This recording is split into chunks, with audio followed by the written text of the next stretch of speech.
and I'm here live with Dr. Logan Sparks. And hey, I'm really excited about this conversation, and I just love doing these. I was thinking specifically, like, I feel like we're just getting to know one another. So I'm Yeah. excited to get to know you some more from this process. Yeah. So other people get to watch us get to know each other. That's an interesting place to be. It's like a Yeah, constellation in and of itself. it is. It is. You, me, and everyone else. Yeah. Yeah. Yeah. Okay, well, before we really dive in, a question that I like to ask and just kind of start with is, and I don't think this is an easy question to answer by any means, but um, for people, for anyone watching that might not be familiar with constellation work, how would you describe the knowing field? Yeah. Um, that's a great question, even though it's not an easy question, and it's one that we're always working on, and so I'm always happy to just bring up to date what my latest thoughts are on it. But I guess there's two things I would say about it. A couple of things. I mean, first of all, it's a mystery and we need to like honor the mystery of it, right? But on the other hand, we need to have some idea of what we're going to be doing, or else why would we get into it, right?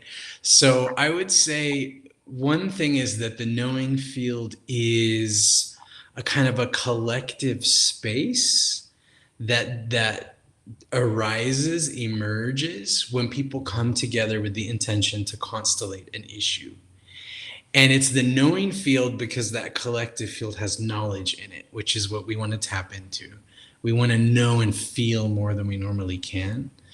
So that's one way of looking at the knowing field. It's what emerges in the group, and it's mysterious. And the other thing is that I think of constellations as a kind of holographic form of what you feel inside of yourself, right? And so for me, the knowing field is, it's because in the knowing field, right, you're putting representatives. So for the elements of the issue you have, you're pulling people from the group and you're letting them represent. And that creates, then everyone's tapped into that common knowing. And there's that holographic constellating mapping of your experience. So the knowing field is what that comes out of, what that's an expression of. So yeah, so I hope that's helpful. That's kind of where I am at the moment. Yeah. Yeah, I love it. And I love I'm just seeing the play on words, like the knowing field where you know and feel. Right. And then there's the paradox of like, this isn't something that we can really describe with our words. Like, you really have to experience it. You have to, but at least you can know that you're going to know and feel when you go into the knowing field. And if that's interesting, then you can come and try Yeah. Yeah. Ooh. Yeah. it. Yeah. There's so much with every single one of these pieces. I'm going to want to like venture out into like a little pocket, but I know we're Right. going to like try and keep our time today. So my other question for you is this, I don't know too much actually about like your personal journey with constellations. And so I thought this could be a good opportunity to ask you like, I know it's probably a long story, but Yeah. anything that you'd like to share just about your personal journey with constellation work, and then also kind of this new level of like stepping into, because there's like you as a person who's explored it as a Yeah. practitioner, right? Then like you who's explored it as a facilitator. Um, Right. so anything you want to share with us about that journey and how you've come to this work? Yeah. Oh, and the two are so intertwined. The further that I go as a facilitator, the deeper I go as a client. In some ways, the more work I have to do with others, or that I have to is not the language really. The more work that I'm privileged to do with others, the more I need to go deeper into my own process. So yeah, my journey started. I was talking to a spiritual teacher of mine who is also a respected constellator in Mexico. Her name is Amina. And I was dealing with an issue, and she said, I really recommend that you try out this modality. And I was living in Europe at the time doing my PhD. I was in the south of the Netherlands in a little town where things were very quiet. And that sort of pushed me into some introspection, let's say. And then I moved to Turkey. I was doing more academic stuff there. I was living in Istanbul. And, you know, some people may know there's a lot of movement between Germany and Turkey for historical reasons. A lot of people going back and forth, a lot of migration. And so constellation work arrived in Turkey pretty early. And Turkish people are so into constellation work that there's finally a Netflix series about constellations. That's a fictional Netflix series some people may have heard of called Another Self. Uh, Cool. I'm gonna check yeah, it's amazing. It's a classic. It's a classic kind of like Turkish soap opera movie style way of doing things, but with the whole parallel of constellation work going on, Wow. and interweaving, which I'm surprised no one's done this before. It's such an obvious thing, right? That should have been done. So yeah, so there it just kind of became really accessible. You know, there were a lot of people doing it. I just jumped in. I did issues about, you know, my family of origin, which is where we should start. And I didn't know what to make of it because it's unusual work. Little by little, I worked on unpacking what happened, and then just it came to be something that I used for a lot of difficulties that I had. Became like, you know, a reflex. Like, let's see what's systemic here. Let's represent this. You know, so that's more or less how it happened. Yeah, Yeah. thank you for sharing that. I knew that you had kind of this like global experience that you've traveled all around doing this work and Yeah. experiencing it. So yeah, I think that's really cool. I love the that you have this global perspective because Yeah. these different things show up. I mean, in some ways, kind of the same, but also different as you go culture to culture. You know, the different things that show up, I'm sure, are Mhm. similar and different. You Yeah, some things remain the same. Some basic principles and processes remain the same, and some things definitely vary. know. And I bump up against that a lot. I do a lot of intercultural constellation work because I was trained, a lot of my training was in Latin America, and a lot of my clients are from other countries. Yeah, Um, I Asia. know last time we were yeah, I was just gonna say just to share with the community, like last time when we were constellating at the source, you guys were getting ready to do a Spanish speaking constellation. And That's so I right. bet it's really I'm sure it's really powerful for people to do that work in their native language. Yes. So much so that when I work with people and we do healing sentences, so for people that are watching, when you start to constellate something and a picture starts to emerge, at some point there may be a really key word or sentence that's brought in to sort of like shift things, potentially. And so those sentences, you know, they need to be resonant to you, and that sometimes means you need to do them in your own language. Mm, So yeah. even in languages I don't know that well, I worked with a client in the Balkans, and I had him saying, you know, in his own Montenegrin Serbian language some of the sentences. Mm, that's so cool. I'm feeling that now in my own like because my native tongue is Russian, even though my family's Ukrainian. So I'm like, oh, that's interesting. Okay. Yeah. Um, yeah, and before I jump into like the next thing I wanted to ask you, just along those lines, like the last time I talked to Sherry, I just wanted to share with the community that I think I really appreciate that you bring that to the space. Because this work, I think, has Indigenous roots, and there's something different about the space you both hold, just in the way that you're inclusive to different cultures. And, Mm. there's people from all kinds of different backgrounds. There's people speaking Spanish, people speaking Portuguese, and I think that there's just something really beautiful about it, that it's like multi-generational, multicultural. There's like queer people in the space, and that's personally really important for me when I'm doing any kind of work where you're gathering in a circle. For me, it's So, really important to know that I'm, gathering with other people that are kind of on the same page as me, or at least like, yeah. that there's just diversity. So I really appreciate that about the space that you and Sherry both hold. Yeah, I mean, to be honest, I mean, when I first started working with Sherry was the first time, because I hadn't done a lot of constellation work in the US at that point, because I had recently come back to the US.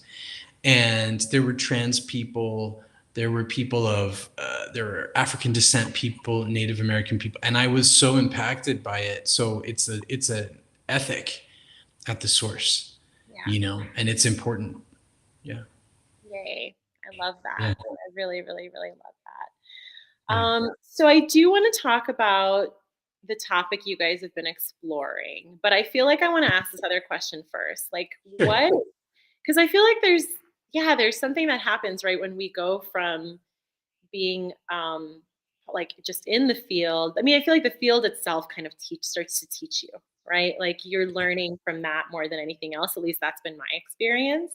But I'm curious, like, tell me a little bit about like this inner constellation of you now kind of offering facilitation training. I know it's just like a little deep dive. Like, I've had people ask Yeah. me, like, oh my gosh, is this a training? And I'm like, well, it's a step in the direction, right? It's not like Right. you're going to do a weekend training if you've never done a constellation before and then suddenly you're like a constellation facilitator. Like, no, Right. that's not how it works. So if you think that's what this is, then it's not for you, right? But Right. tell me a little. So I just want to put that out there, but then also just tell me a little bit about this, yeah, this call that you're receiving to facilitate, because I know that our community has been asking for a long time, but it seems like Yeah. now the time is ripe. So maybe just share a little bit about your personal process with offering this training that's coming up.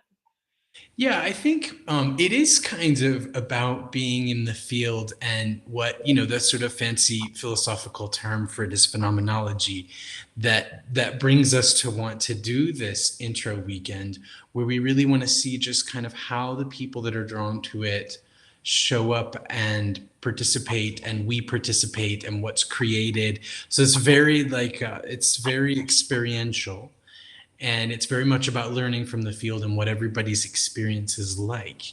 So that's why it's kind of an experimental dip in rather than a commitment to a long uh, training, which would normally be at least a year, you know, to start facilitating.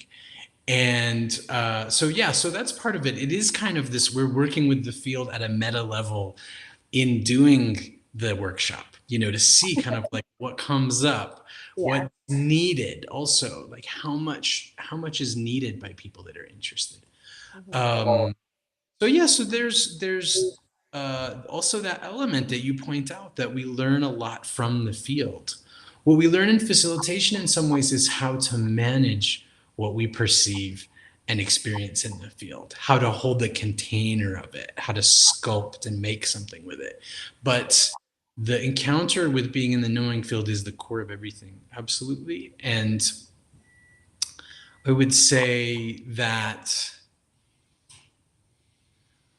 like anything, like many things that we want to learn, you know, we talk about practice as key to learning something. Well, for constellating, being in the field, maybe more than just practice, being in the field of the process over and over and over is really what does it in a lot of ways.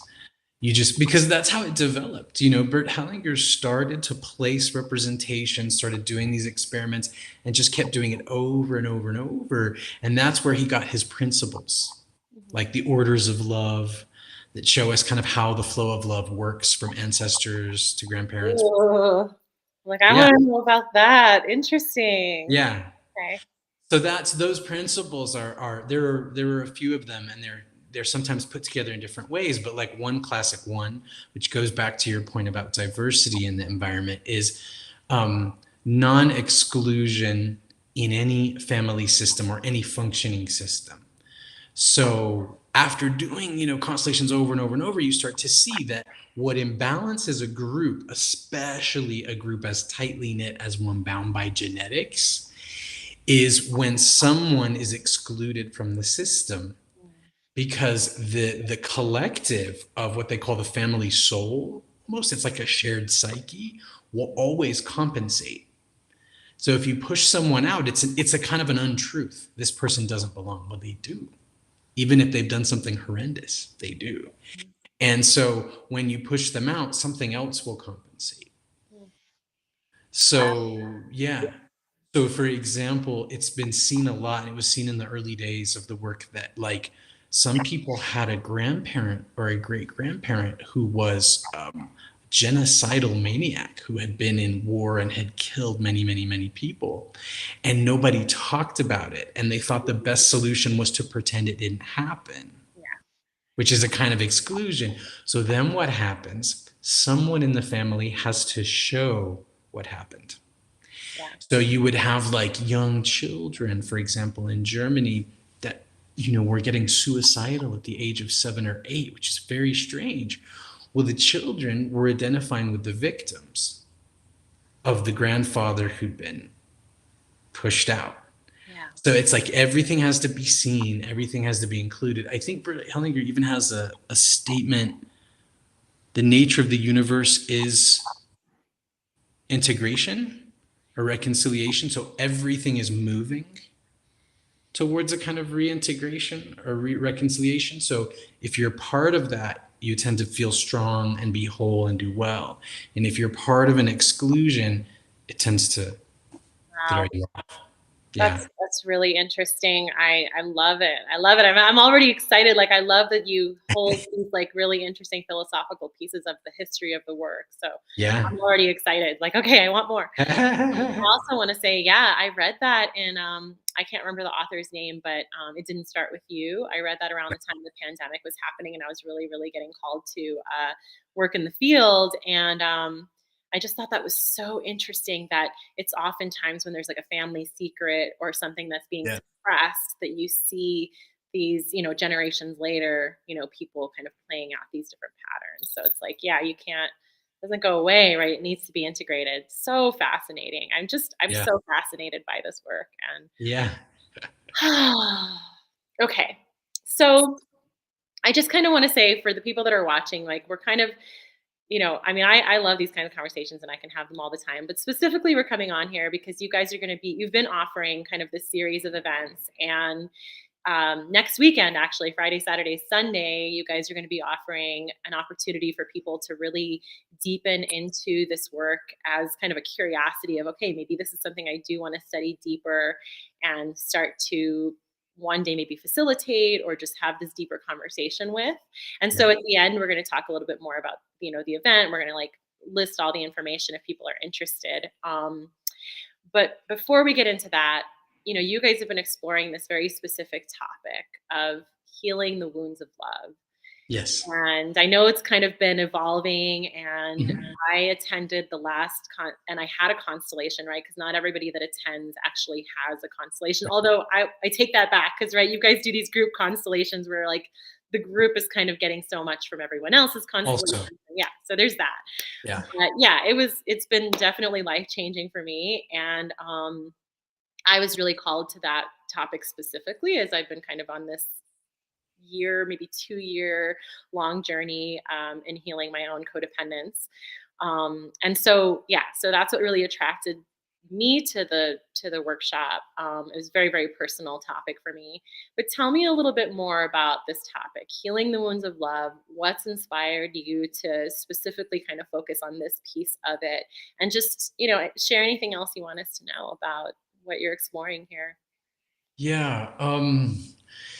The first thing that comes to me to say is similar to what Sherry shared, which is just how we both feel that like wounds around love and affection, huge. I mean, this is huge and great, huge in most people's lives, many people's lives. This is everything, you know.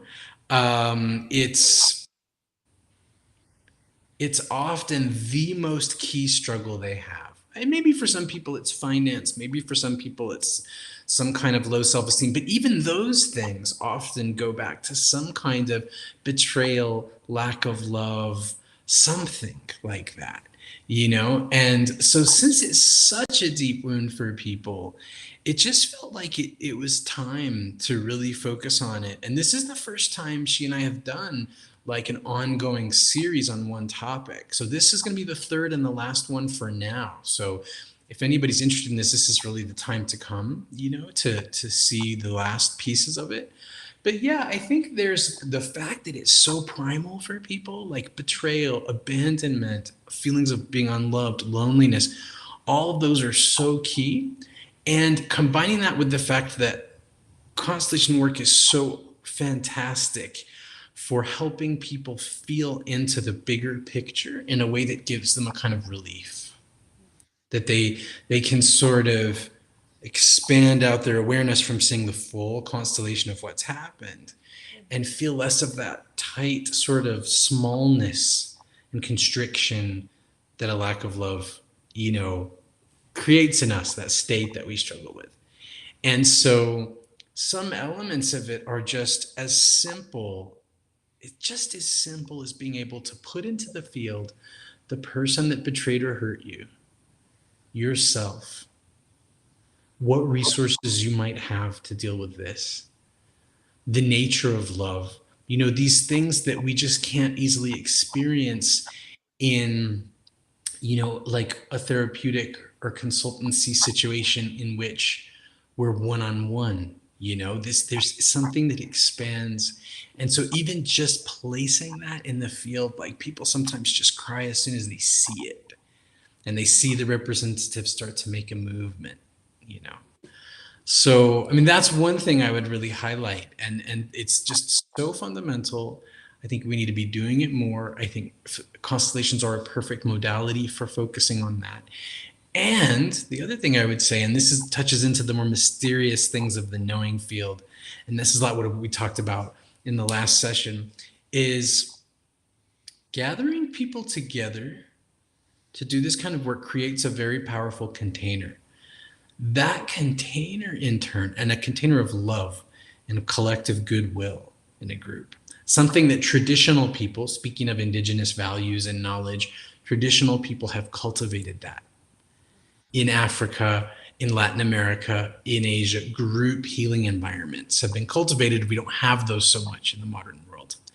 But that sort of atmosphere of goodwill that doesn't involve a lot of like group talk therapy, which is very effective also, but Sure. which doesn't create quite the container we need for this kind of experience. Mhm. But doing it in this way sort of creates a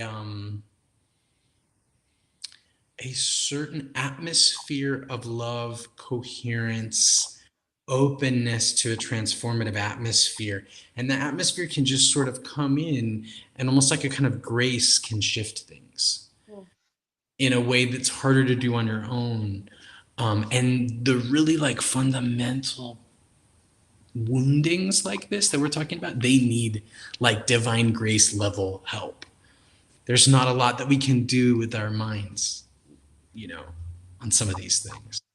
So yeah, so that's the last thing I would say too. Is just like yeah, that dropping in below the conscious mind.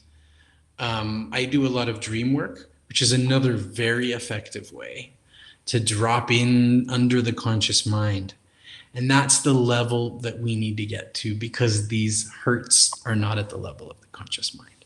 So Yeah. Oof. There's so much there. There's so much there. Thank you for sharing. yeah, I do kind of want to riff a little bit on a couple of things that you said. One is, so I remember at the last constellation, I have been, well, first of all, I want to speak to like what you said about betrayal and how there's this, of course we see it like in our love relationships. right, For me and my own personal process with this, I realized that like the process of codependency, and I saw this actually like played out in the constellation we did, the group constellation. right, And oddly enough, I had even drawn this like in my journal like a couple of days before. But what mm, I was seeing was kind of this like bottleneck of like when I choose codependence, you even spoke to this, right? Like it's like contracting my energy. Yeah, yeah, it's this. It's like you made that. yeah, It's yeah, doing this and attaching myself, right, to this thing. And hmm, so the infinite potential gets, right, like crunched up into this one relationship. And I betray myself in that process. I'm betraying myself and everything that I stand for, everything that I am. And for me, as much as that process has been so clearly to see within relationships, not just like love relationships, but even family dynamics. right, But what I'm noticing now, kind of in the aftermath of doing that constellation, is how intrinsically that same pattern shows up for me in my creative and my personal, I guess, my creative and my work life. yeah, How I kind of cling to these ways of being that are safe or socially appropriate or whatever. And so, out of that safety and need for like this kind of false belonging, I abandon and betray myself, right? And so now that's opening that bottle. I was actually, it was like almost like you were at my therapy session, which happened like right before this. I was talking to my therapist, whose name is Amina. When you said Amina, I was like, what? Oh, wow.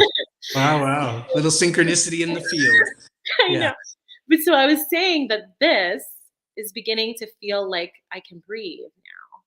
So it's Hmm. like it's shifting and changing. It's really interesting. So just I think that when we look at this constellation of love, it's actually everything.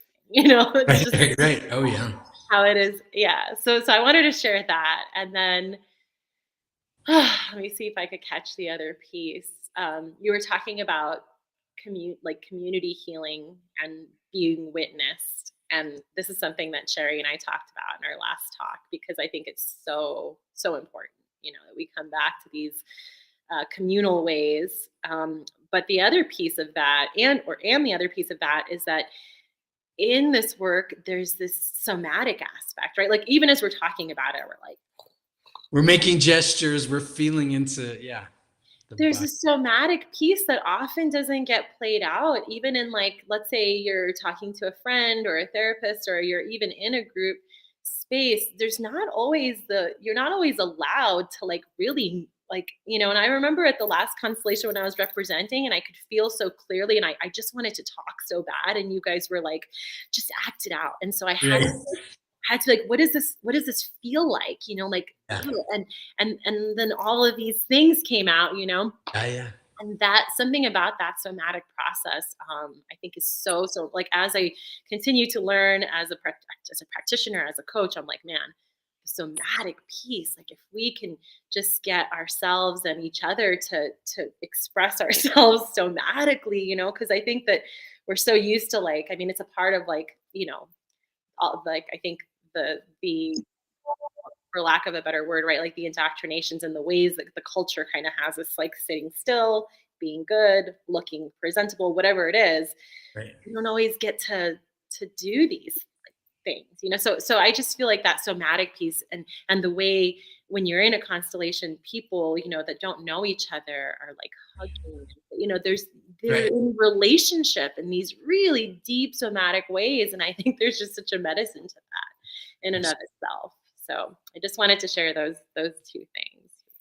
Yeah, that's beautiful what you're sharing. Yeah, I could pick up just a couple of little threads there. One is just to speak to the somatic thing. Oh, absolutely. I mean, that somebody said, I don't know who it is, but somebody said at some point, or multiple people have said that the body doesn't lie. And that's always an interesting thing for me to observe. Like I worked with a client the other day who was doing things with his body that told me something different from what he was saying. Actually, I say that client that day, but I've seen it many times. But this is the last time that it's been, sometimes it's louder to me than other times. But there is an honesty to the body, you know? I've seen situations where when something's really bubbling in the unconscious, people will bump into each other and fall over, and weird sort of somatic things will happen just in day to day life. I've observed it. Um, and so it's like something to access and to make ourselves more whole because we don't experience our emotions just verbally. We experience them in the imagination. We have all kind of imagination going on all the time inside of us that we're not aware of, that we see in dream time. And our bodies, of course, are locations of the movement of emotion. So yeah, there's that. I really appreciate that. And then also this thing about the constricting around love. I think this is so important that when there's a sense of scarcity of love, there's this constriction around it, codependency, jealousy, all of those things. I've had a little bit of codependence in my life. I think a lot of jealousy. So I know that end of the spectrum. A little possessiveness as an instinct is really strong in me. And of course it comes from the feeling like there's not enough. So we grab it. And it's like children that squeeze animals that they like too much. Little kids, you have to sometimes teach them to be gentle because they get so excited. with like domestic. Mine. Yeah, it's mine, and they grab it too hard, You're gonna and kill it. right, and you can kill it. You absolutely can kill it. And then we do that to relationships. We kill them this way. So Yeah. yeah, so when you get into the knowing field and you do like what we did last time, which was that we experience the type of love that's beyond the type of experience that's beyond relational, right? That's like the primal reality behind our relationships. It like expands into something bigger. That's what's really nice about those aspects of constellation work. And when you can relax into like the big love, it's much easier to not clamp down. Yeah. Yeah, and I feel like you guys were also playing with the polarity. And so you're also kind of integrating the polarities. You're like, oh, this is what it feels like to be all the way here, and this is what it feels like to be all the way open. Like maybe that almost doesn't even feel safe, right? You got to find Right, some right. between. So, Yeah. oh, it's so good. It's so good. Um, what else?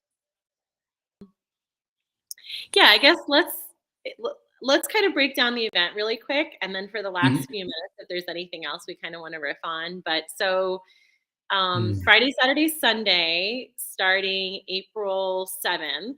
Um, Yeah. Friday is open for everyone. So this is, Mhm. if you want to just come and attend, I believe it's like $10, right? People can come and jump in Mhm. and experience. And I think you guys are doing more like group constellation that night, from what I Possibly. understand. Yeah. Yeah. So that first night is for people to try it out and see if they're interested.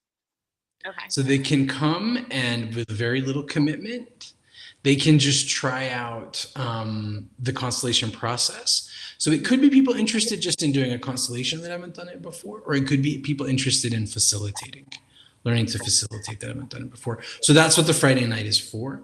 Okay. The Saturday day is pretty much an all day experience. We're going to be just diving into the process itself.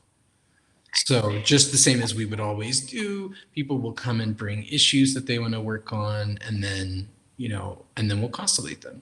Yeah. And then yes, and then Sunday, what happens is that of the people that came, those who were interested in also learning about facilitation, they're going to stay on and drop in Sunday afternoon. And what we do in the Sunday afternoon is then to explore what happened Saturday through the lens of what it's like to facilitate. And that, I think that's more or less it. Yeah, and so I just want to, for people that are curious, if you think you want to do the facilitator training, you just need to know that you have to be there for all 3 days. Right. If you're just wanting to jump in Friday, Saturday, you can do that. And Right. then Saturday, do you guys have any more spaces if people are wanting a constellation? Do you know? I think there is space. I don't know exactly how many spaces we have at this point. Okay. There's still some people wavering, kind of on the fence about whether they are going to be. So My pretty gosh, you're soon, though. watching this and you're on the fence. Like, I Yes. mean, you have to know though. I remember Sherry saying like you can't constellate something if it's not ready to constellate. You're gonna get into the constellation and it's just gonna be like, oh, we can't constellate this, right? Right. Yeah. So if you feel like you want to do it, give it a shot. And yeah, and it'll happen in good time, in its own timing. Yeah. All right. Yay. Well, I am extremely excited. Like I said, I mean, for me, like doing medicine ceremony, it's like the constellation's already happening. Yes. And I'm not like receiving a constellation, but I think a big piece of it is there for me in being there at the whole event. Is there anything else you'd like to share? Just that, yeah, just that I want people to feel very welcome. I want them to be able to come and experience it as an exploration, and to just be open to a very different modality than maybe what you've tried before, and come ready to be very receptive to this kind of spontaneous experience of the constellation is. We really have no idea what's going to happen until we start the process. So it's just coming with that sort of like sort of healthy expectation of something interesting and something you wouldn't The expect. unknown. Yeah. Yeah, especially if you have a problem that you're wanting to constellate. That's the best attitude, is to just come and just be, expose yourself to what happens, just, and let it sink in, and new things can come that Yeah. you would never even hoped for or thought you could experience. Yeah, and I guess I also just wanna say that even if you don't sign up to have like a constellation, I feel like just representing, just being in the field is you learn so much. And I think, I don't know, correct me if I'm wrong. I feel like I receive so much sometimes from watching other. It's like we're a collective body, right? So when someone else has like this powerful constellation, it's like we receive pieces of One that. second. I'm Yeah. sorry. Just 1 second. I'll just be there. Okay. Sorry. I'm so sorry. I Oh, have no, to. this is fine. So we're gonna go Wonderful. ahead and post all the information. Thank you so much for taking this time. Yeah, it's been wonderful, Zhenya. Thank you so much. I hope we can do this again sometime. Yeah, we will. We definitely will. Okay. See Okay. you. Bye, Logan.